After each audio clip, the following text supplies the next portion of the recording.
안녕하세요. 굿 리스너의 주드 프라이데이입니다. 또 어떤 한 주를 보내셨는지요? 저 오늘 마감을 3개를 했는데요. 마지막으로 새벽 2시가 된 지금 마지막 스케줄인 팟캐스트를 녹음하고 있습니다. 보통 연재를 시작할 때 어떤 요일을 원하는지 담당자가 물어보시는데 전 보통 그냥 금요일이라고 대답을 합니다.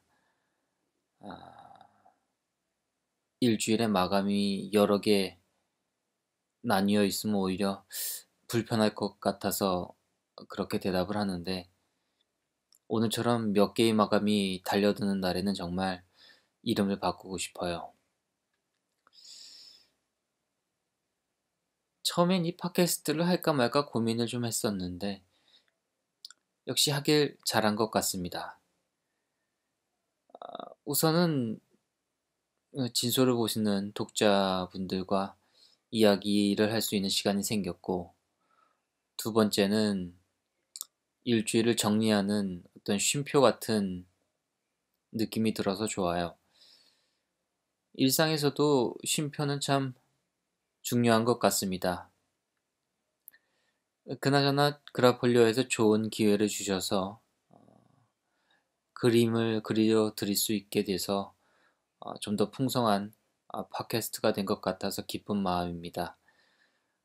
이번 주에도 굿 리스너 그라폴리오에서 진행하는 굿 리스너 일러스트가 올라왔습니다. 많이 봐주세요. 그럼 굿 리스너 17화를 시작하겠습니다.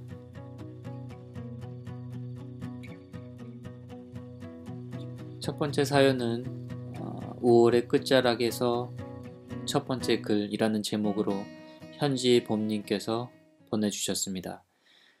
안녕하세요. 며칠 전 진소를 알게 되어 완전 팬이 된 한 독자입니다. 진소 덕분에 작가님의 팟캐스트 굿 리스너도 알게 되어 듣기 시작했답니다.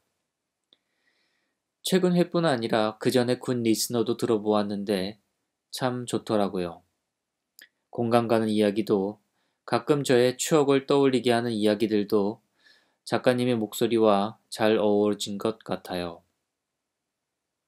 예전에 중고등학교 시절에 라디오로 별밤을 가끔 듣곤 했는데 그때 추억도 새록새록 떠오르네요. 진소를 볼 때 음악이 있는 화에서 듣고 싶었지만 무슨 이유 때문인지 프로그램이 깔리지 않고 고치지도 못해 듣지 못했습니다. 그래도 굿 리스너 마지막에 들려주신 음악들 덕분에 아쉬운 마음이 녹는 것 같아요. 저는 제가 쓴 글을 다른 사람과 공유한다는 것에 대해서 좀 부끄러움이 있어서 댓글을 잘 안 쓰는 편인데 마음 먹고 쓰더라도 꽤 오래 고민하는 편입니다. 그렇지만 작가님께서 저의 글을 읽어주신다면 특별한 추억이 될 것 같아 용기를 내서 쓰고 있네요. 저는 전공이었던 공학과는 전혀 다른 새로운 길을 위해 작년 12월부터 공부를 하고 있는 20대 중반입니다. 가끔 좀 더 빨리 지금 가고자 하는 길을 선택했더라면 하는 마음이 들기도 하지만 4학년 대학 생활을 통해서 배운 점이 또한 많으니 아쉬움은 있어도 후회는 없네요.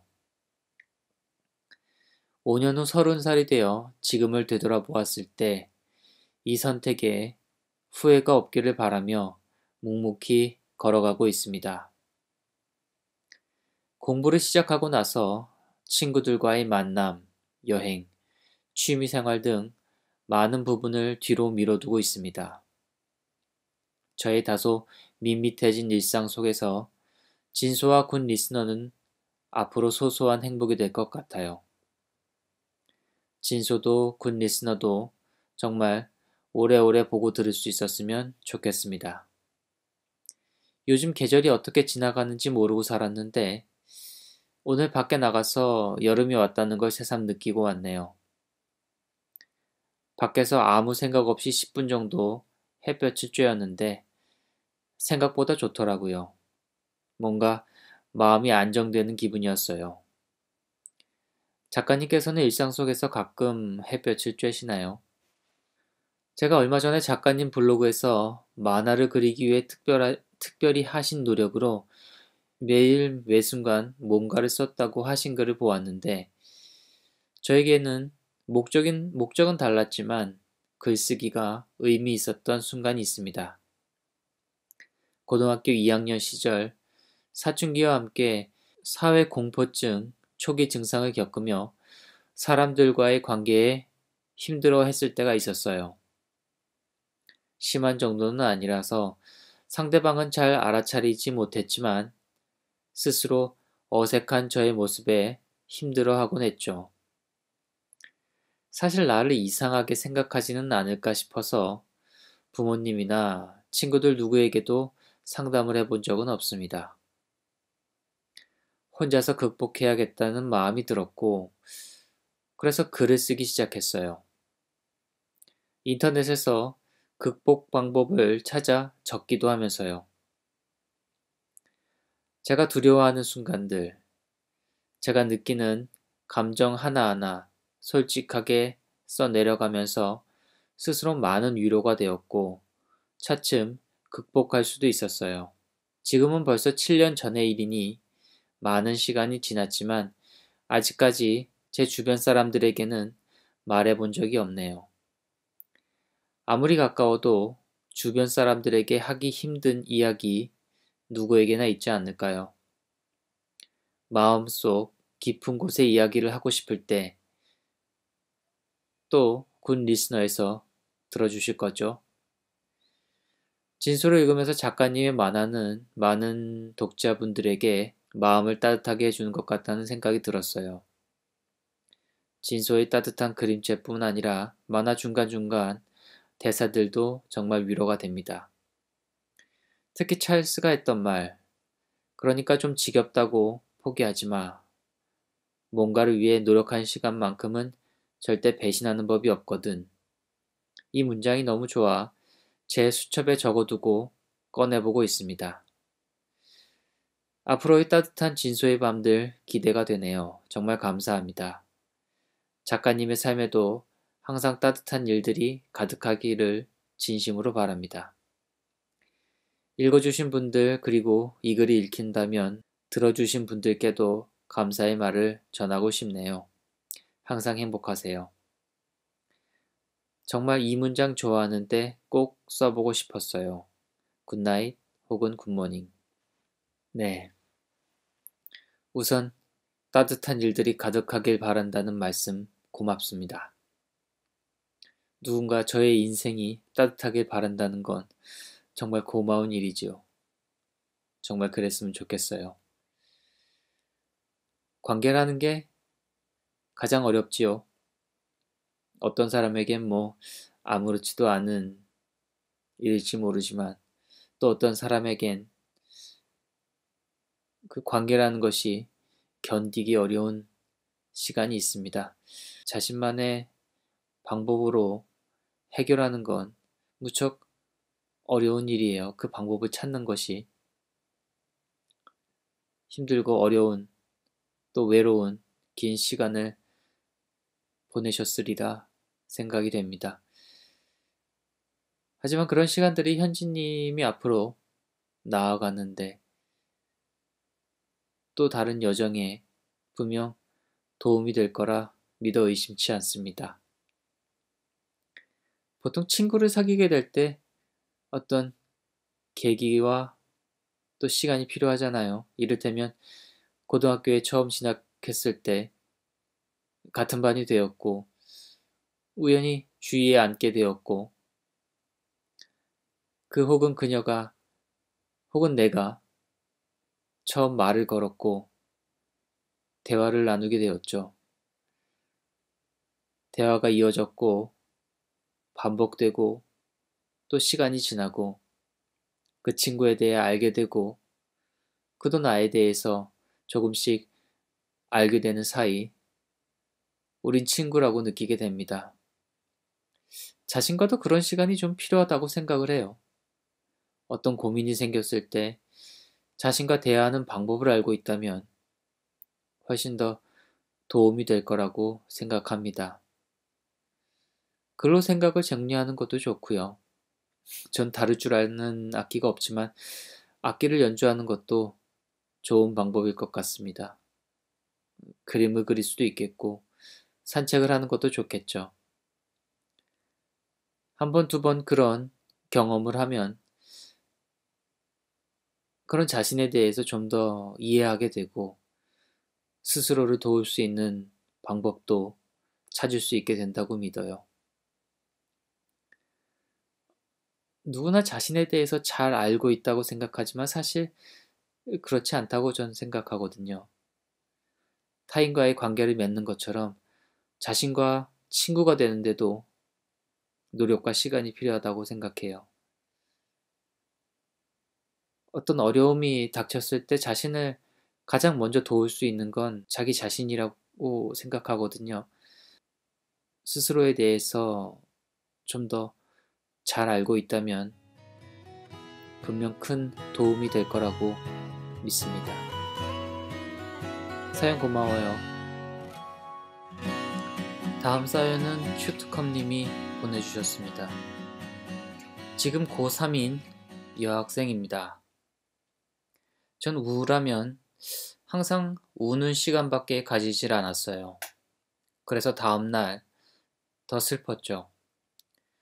그런데 어느 날 집 근처에 있는 방송국에 올라가 보기로 했어요. 생각보다 많이 멀더군요.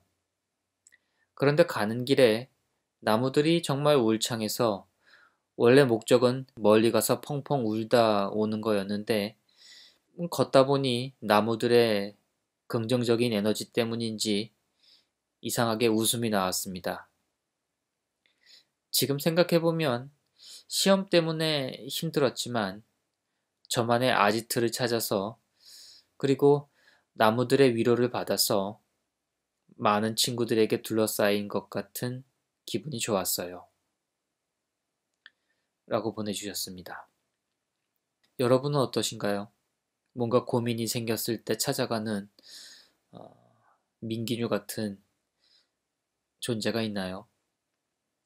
왜 영화 같은 데 보면 주인공이 어떤 고민에 빠졌을 때 항상 찾아가는 곳이 있잖아요. 거기에 앉아서 이런저런 생각을 하고 있으면 친한 친구가 나타나 이런 대사를 던지죠. 너 여기 있을 줄 알았어. 살면서 그런 공간이 있는 건 도움이 되는 것 같아요. 전 사실 지금은 그런 공간이 없습니다. 개발이 돼서 아파트가 들어섰어요. 그 이후에는 그냥 무작정 걷습니다. 게다가 지금은 전혀 다른 곳에서 살고 있기도 하고요. 인도는 또 그렇게 쉽게 걸을 수 있는 곳이 아니에요. 날씨도 그렇고. 그래서 그냥 제가 살고 있는 곳을 빙글빙글 돌기도 합니다. 언제라도 자신을 받아주는 공간이 있다면 그것도 행운이라고 생각을 합니다. 다음 사연입니다. 저는 평범한 17살 여고생이랍니다. 저는 아직 연애를 해보지 않았어요. 그런데 학교 급식 시간에 우연히 눈이 마주친 남자애가 왠지 자꾸 생각나고 그 이후로도 눈이 마주치고 그애만 멀리서 보이더라고요. 그런데 보면 볼수록 매력 있게 생긴 그 애가 좋아지게 되었습니다. 실은 그 애의 이름도 모르면서 말이죠. 그 아이의 동그란 금태 안경이 멋있어 보입니다. 그 친구랑 엮이는 일이 생겼으면 좋겠어요. 네, 그래요. 오늘 유난히 고등학생 분들의 사연이 많네요. 사실 진소는 성인 만화인데 이렇게 청소년들에게 인기가 좋은 이유가 뭘까요? 농담입니다. 사실 군 리스너는 청소년 고민 상담이 전문입니다. 동그랗고 금빛의 안경을 쓴 남학생에게 반하셨군요. 그래요. 그 남학생과 엮이는 일은 생기지 않을지도 모릅니다. 뭐 제가 그걸 바란다는 건 아니고요. 저도 간절히 마음속으로 깊이 그 남학생과 친구가 되길 원합니다. 하지만 보통은 안 생기잖아요. 그러니까 한번 먼저 돌을 던져보세요. 너무 큰 돌을 던지면 다치니까 가볍게 인사를 하는 게 좋겠죠. 제가 고백한 적이 있나요? 저는 군대를 가기 전까지 텔레파시를 믿었습니다. 사실은 지금도 조금은 믿고 있어요. 하지만 이 텔레파시로 자신을 모르는 누군가에게 뭔가 전달한다는 건 보통 어려운 게 아니에요. 게다가 시간도 엄청 오래 걸리고요. 그러니까 그냥 가서 안녕 하고 말을 하는 게 이번 생에 그와 대화를 나눌 수 있는 유일한 기회가 될지도 모릅니다. 다음 사연은 파란둥이님이 보내주셨습니다. 32. 사회에선 안정적인 직업을 가져야 한다고 왜 그렇게 사냐고 하지만 저는 많은 경험을 하고 싶은 터라 소위 계약직이라는 일을 하고 있네요. 한 번 사는 인생, 그래도 이왕이면 가슴 뛰는 일을 하고 싶어서 오늘도 고민을 합니다. 응원해 주세요. 네, 응원합니다. 안정적인 직업. 만약 그런 게 있다면 그것도 저는 함정일 수 있다고 생각을 해요. 안정적인 삶을 믿고 있다가 그런 직업을 믿고 있다가 배신을 당하면 더욱 큰 상처를 받게 될 수도 있습니다. 오히려 당장 어렵고 불안하더라도 자신에게 가장 어울리는 배를 만드는 게 큰 태풍이 왔을 때 전복되지 않고 인생을 헤쳐나갈 수 있을지 모른다는 생각을 해봤어요. 멋진 배를 만드세요. 기회가 닿는다면 언젠가 저도 한번 승선할 수 있었으면 좋겠네요. 사연 고맙습니다. 다음은 김유빈님이 보내주신 사연입니다. 어릴 때 부모님이 맞벌이를 하셨기에 저와 오빠는 시골 할머니 댁에서 자랐습니다. 덕분에 할머니와 정이 깊어서 다시 집으로 돌아갔을 때에도 할머니를 많이 그리워했습니다. 그땐 아직 어려서 오빠와 같이 잤었는데 자기 전에 둘 다 창가에 달을 보며 할머니 생각을 하다가 잠들곤 했었고 전 할머니가 보고 싶어 가끔 울기도 했습니다.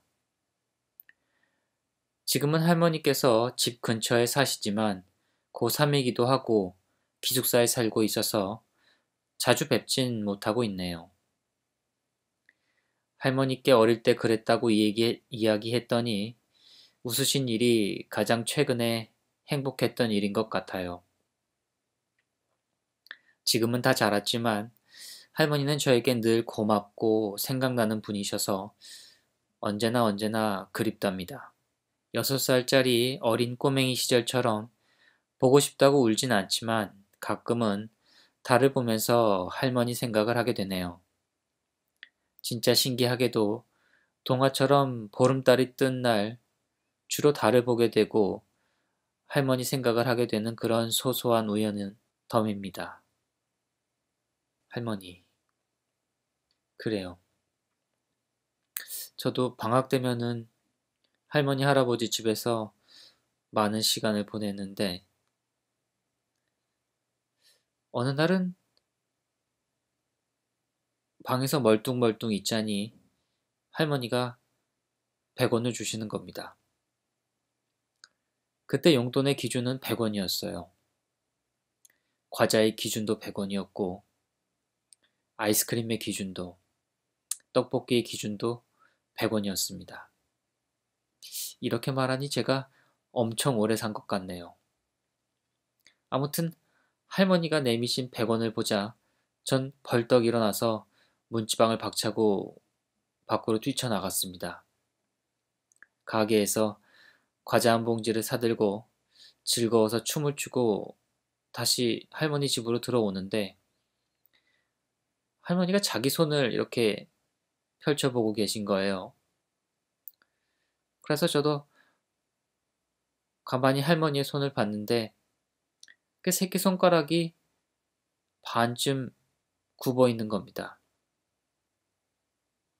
나중에 엄마한테 이야기를 들어보니 제가 그때 100원을 받아들고 문지방을 박차고 나갈 때 할머니 손을 밟고 간 거예요. 그런데 할머니는 병원도 안 가시고 돌아가실 때까지 새끼손가락을 못 펴고 그렇게 사셨어요.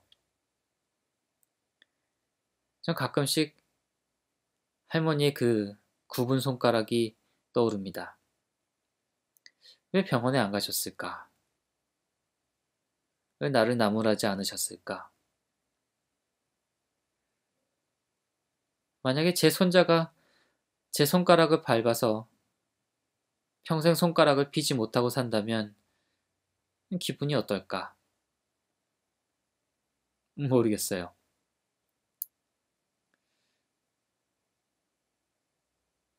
할머니가 살아계신다면 나 때문에 손가락이 굽어서 죄송하다고 말하고 싶네요.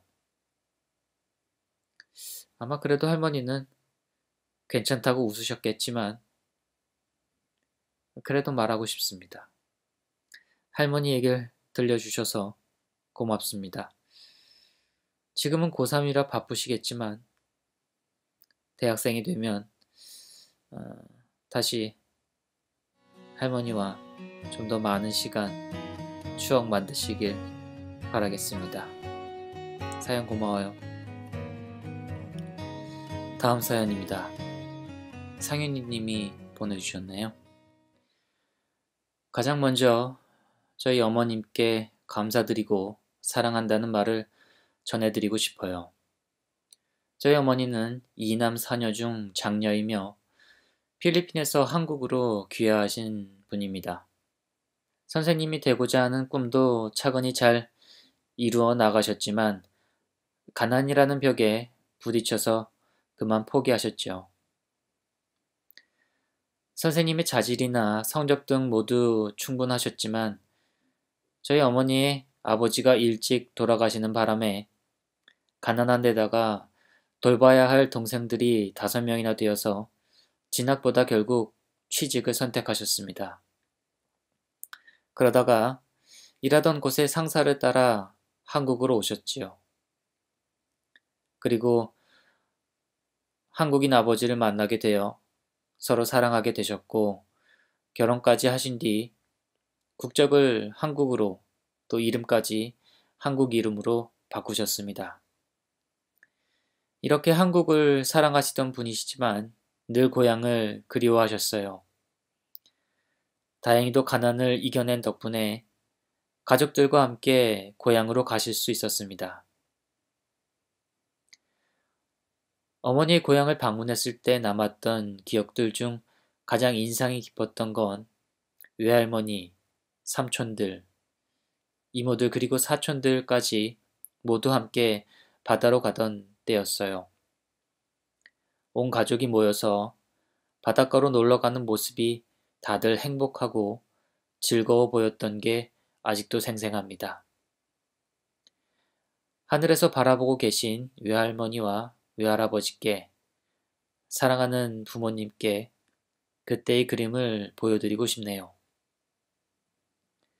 네. 이 사연을 읽는데 어쩐지 저도 그 바다에 함께 서 있는 기분이 들었습니다. 조금은 떨어져서 사연을 보내주신 상현님의 가족들 뒷모습을 보고 있는 상상을 해보았습니다.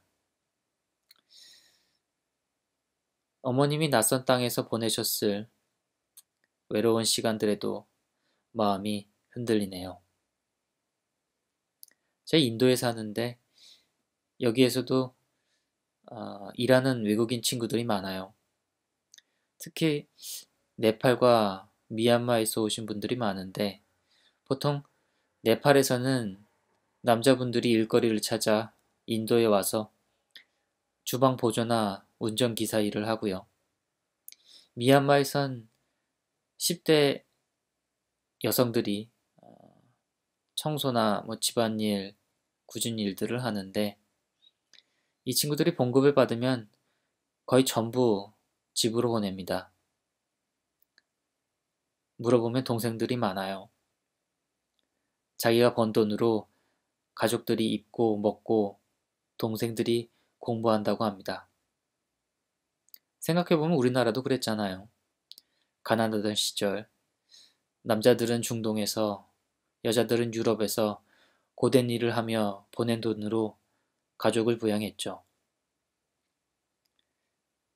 영화 국제시장이 그런 내용인데 황정민 씨가 그 독일에서 처음 김윤지 씨를 만났을 때 처음 데이트를 하는데 김윤지 씨가 왜 저에 대해서 안 물어보냐고 물어봐요. 그러니까 황정민 씨가 그러잖아요. 뭘 물어봐요. 동생들 많을 거고 그쪽이 맞이일 테고 돈 벌어서 동생들 공부시켜야 할 테고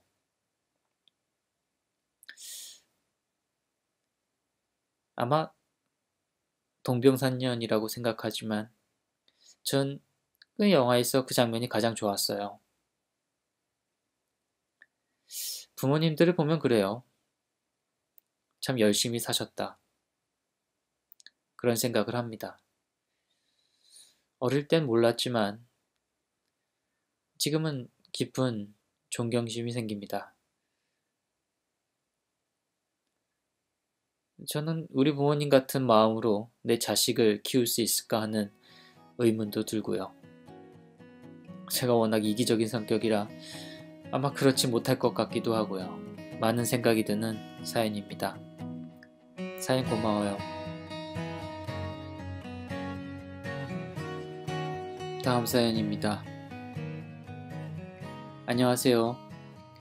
좋아하는 사람이 있는데 제가 표현하면 안 되는 위치의 사람이라 혼자 많이 지쳐있던 1년을 보내고 나서 스스로가 굉장히 초췌해져 있던 최근이었습니다. 맞지 않는 신발을 신고 하루 종일 걷는 기분으로 지냈어요. 그러다가 작년에 휴가를 받아 그 사람이 가보라고 하던 교토에 갔었는데 날씨도 너무 화창하고 혼자 걸어 다니면서 먹고 싶은 거 먹고 길도 다 예쁘고 해질 때 강가를 따라 걷기도 하고 그러다가 해가 지는데 갑자기 주변이 조용해지는 느낌을 받았어요. 그 많은 사람이 걸어 다니는 거리에서 어두워지는 주변이 갑자기 서늘하게 부는 바람이 너무 시려워서 어찌할 바를 모르겠더군요. 피곤이 몰려왔어요. 바로 녹차 라떼를 사 마셨죠. 교토 녹차가 유명하거든요. 혼자 마음고생하고 작은 말에 기뻐하고 형식적인 호의에 의미를 부여하던 저 자신에게 아무 생각 안 할 수 있게 교토로 가라고 해준 그 사람에게 고맙다는 생각을 했습니다. 제가 겪던 모든 감정적인 고통은 그 사람 때문이었는데도 차마 미워할 수가 없었습니다. 해가 지면서 그래도 고맙고 정말 좋아한다고 이곳에 가라고 해줘서 또 말차가 맛있어서 해지는 거리를 볼 수 있게 이런 추억을 소중하게 알게 해줘서 고맙다고. 요즘 진소를 보면 그 사람에 대해 느끼던 제가 생각이 많이 나서 다음 주에 다시 가보려고 합니다. 그곳에. 네. 여행이 필요할 때가 있죠. 미워하고 싶어도 미워할 수 없는 사람이 있고요. 저는 교토에 가본 적은 없지만 나중에라도 갈 기회가 생긴다면 어, 녹차를 마시고 싶네요. 진소를 보면 그 사람 생각이 나신다니 진소도 미워할래야 미워할 수 없는 만화가 되는 건가요? 사연 고맙습니다. 목소리가 점점 초췌해져 가네요. 죄송합니다.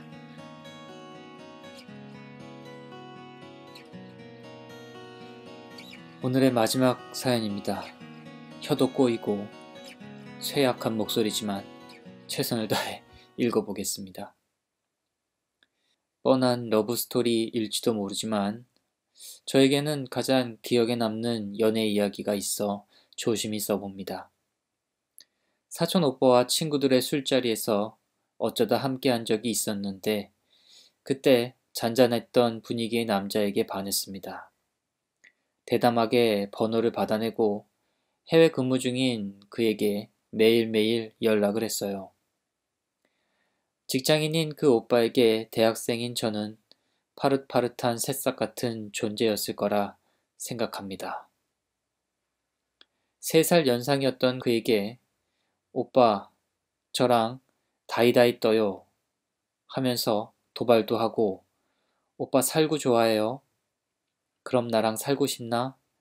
하면서 그를 자주 당황시켰거든요. 그렇게 오빠의 호감을 얻어 고백을 받아 사귀게 되었습니다. 멀리 떨어져 있기에 전화로 연애를 하다 한국에 들어올 때 첫 데이트를 했습니다.